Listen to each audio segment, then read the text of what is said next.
We briefly touched on the Kennecott mine in Marquette County, and well, that wouldn't be in your district, but that proposed mining site would supposedly bring hundreds of jobs to the UP and create sort of like a ripple effect across the region. Do you feel that the current technology involved with the mining, do you think it's effective in minimizing the hazards to the water and other forms of pollution? Do you think that the technology today is adequate, and are there enough safeguards in place for miner safety? I do believe so. I know mining is our history, and you can look back as recently as '95 with White Pine. You go back there, it's hard to believe that there was 3,000 people working at White Pine. You go there now, it's a ghost town, and it's sad to see. But yet, on the same token, it's very difficult to even know that there was something going on there. So yes, that's one thing, is the environment does reclaim itself very quickly. You can go up to Calumet. Right now in Calumet, I think it's a sad thing that we are spending millions of dollars to preserve our mining heritage up there, because if we don't, it'll disappear, and you won't even be able to tell that our mining happened up there. So do I believe that mining today, and I'm saying that 70, well, not even 70 years ago, mining ceased in Calumet in the late 60s. Within that short amount of time, even though at that time they had very little restrictions environmentally on mining, the environment has taken itself back, and we have to preserve it to even know it even happened up here. Like other states, Michigan is facing serious budget deficits and has been cutting services and funding to local governments. There's been a great deal of controversy lately over retirement incentives for teachers, the early retirement incentives, along with pay cuts, lower retirement benefits, and increased contributions toward their own medical care costs. The talk is now beginning to shift from the teachers to the other state employees as well, as a means to reduce the budget deficit. What do you believe the end result of this is going to be after all the talk in Lansing is done? Well, I do believe Michigan has to be right-sized. Right now, I'm obviously part of the private sector with my business, and I, through the last few years, have taken huge amounts of cuts personally. I think with the private sector, as the private sector's fallen, the public sector has to take its share of the cuts.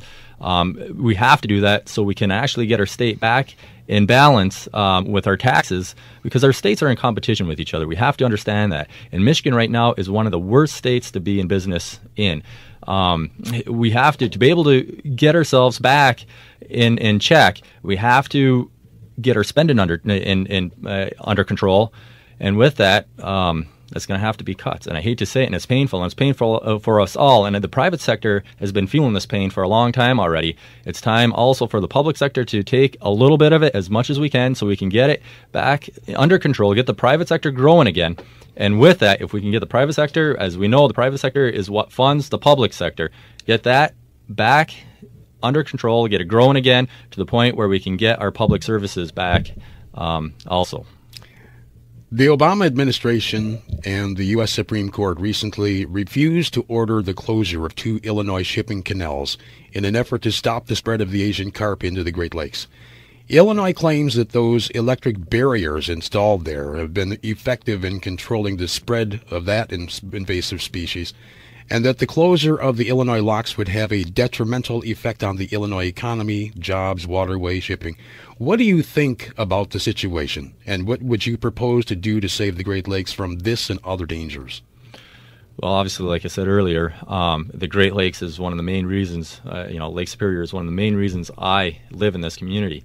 Obviously, it's very dear to me. But we have to be so careful that we don't handcuff ourselves again. Now, with that, the Asian carp, I'm not an expert at it. And what I would do, if elected, is I'd have to get together with the experts and be able to make an informed decision on the true dangers of it, and then obviously vote with that education.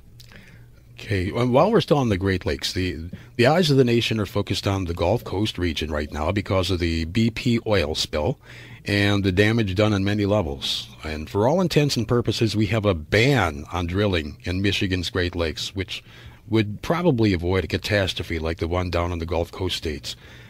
Do you feel our laws here in Michigan go far enough in protecting the Great Lakes? Once again, I do believe that we have to be so careful that with our protection of the Great Lakes, we don't handcuff ourselves to the point where we cannot have economic development in our area. But with that being said, obviously we don't want a disaster like down on the south coast there. We have to be careful, though, because the reason why the Gulf Coast happened is because we regulated ourselves to have to drill miles out in the sea. If we were able to drill closer, even if the same catastrophe would have happened, it wouldn't have been as difficult to fix and remediate. Mm-hmm. A resolution was passed in the State House asking that the gray wolf be removed from the federal endangered species list, and that's a popular move here in the UP. Recently, a family dog on a chain was reportedly killed and eaten by a gray wolf down in Lance. Tempers are running high in the area because of the dangers these animals present to deer herds, livestock, domestic animals, and humans. How would you approach this impasse that exists between the state and the feds over the delisting of the gray wolf? I think it's a tragedy that the wolf got re-enlisted onto the endangered list. Now, do I have a problem with the wolves being here? I have absolutely no problem with the wolves being here. But on the same token, if a wolf becomes a problem animal, we have to be able to have recourse and be able to take care of that animal. I've talked to certain experts on this issue, and it has been known that once a wolf gets an easy kill once, that's what they look for from there on out. So that wolf becomes a problem from that one first easy kill. We have to have the resources. We have to be able to. If a farmer has his livestock getting killed by a wolf, he should be able to have the right to take care of that wolf at that time. I truly believe that. And once again, it's not that I have a problem with the wolves being here. We just have to be able to manage them. Okay, let's shift gears here one more time. In her search for sources of new tax revenue, Governor Jennifer Granholm recently resurrected her proposal to begin taxing services. How do you feel about a new tax on services in the state?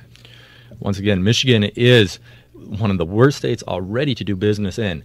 Add in taxes. Taxes are always a short-term fix. It's an easy one. It's one that doesn't take a whole lot of thought. We have to be so careful, once again, that we don't do something that's actually going to further the problem or kick the can down the road, per se. We have to have real solutions, lasting solutions. Raising taxes, once again, it's a quick, short-term boost. It might help for 1 year's budget, maybe even 2, but it'll create a worse problem down the road. Am I for tax reform? I'm greatly for tax reform. Maybe fair tax. There's many other things out there for tax reform, but raising taxes on services is another struggle for a business. Another thing a business has to worry about. Us businesses already having a very difficult time here in Michigan. We cannot put we cannot make any more roadblocks for them. Okay, last week state legislators proposed that the state borrow money from the state tobacco settlement to help balance the state budget. Is it a wise move to borrow money from a program whose money was set aside for a totally different purpose, or are we just going deeper into the hole, as it were? I think, once again, that's another effort. Instead of facing the issues that we're facing today and dealing with them head on, you're kicking the can down the road if you do that sort of thing.